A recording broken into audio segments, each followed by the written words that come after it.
खुशामदीद नाजरीन, आप देख रहे हैं हिंदुस्तान डेली के लिए मुंबई से ब्यूरो रिपोर्ट। नाजरीन, मुंबई से एक बड़ी खबर निकलकर सामने आई है, जहां पर मुंबई की लाइफलाइन कही जाने वाली मुंबई की लोकल में यात्रा करने वाले यात्रियों को परेशानी का सबब बनना और झेलना पड़ेगा। जी हाँ नाजरीन, 27 नवंबर से मुंबई करों को थोड़ी परेशानी झेलनी पड़ सकती है।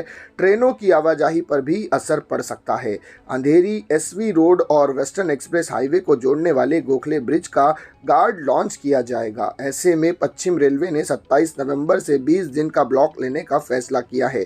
यात्रियों की सहूलियत को देखते हुए यह ब्लॉक दिन में नहीं लिया जाएगा बल्कि रात में किया जाएगा। पश्चिम रेलवे ने अक्टूबर में नॉर्थ कैरीजवे के लिए गार्ड लॉन्च किया था।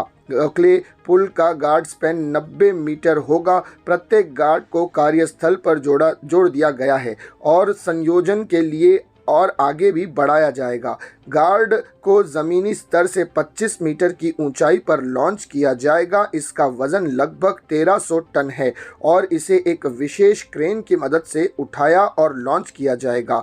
1975 में बना यह पुल 80 मीटर लंबा और 25 मीटर चौड़ा है। करीब 90 करोड़ रुपए की लागत से टी न्यू रोड ओवरब्रिज का निर्माण किया जा रहा है। नवंबर 2023 की शुरुआत में इस ब्रिज की सीमा समाप्त होने के बाद बीएमसी ने फरवरी 2024 में गोखले पुल को आंशिक रूप से खोलने की योजना बनाई है। पश्चिम रेलवे ने दिसंबर 2 को इस पुल को तोड़ना शुरू किया और काम पूरा होने में 4 महीने लग गए। तो ये थी नाजरीन मुंबई के रेलवे कही जाने वाली, मुंबई की लाइफलाइन कही जाने वाली खबर जो कि निकल कर सामने आई थी, जहां पर मुंबई की लाइफलाइन को कुछ समय के लिए थोड़ा धीमा किया जाएगा, जिसकी वजह से मुंबई करों की यातायात में थोड़ी सी दिक्कतें हो सकती हैं और मुंबई करों को रेल सुविधा में थोड़ी सी परेशानी हो सकती है। नाजरीन, इसी तरह की खबरों के लिए हमारे चैनल को सब्सक्राइब कीजिएगा। मैं सिराज शेख हिंदुस्तान डेली से फिर मिलूंगा किसी अगली खबर के साथ। तब तक के लिए जय हिंद।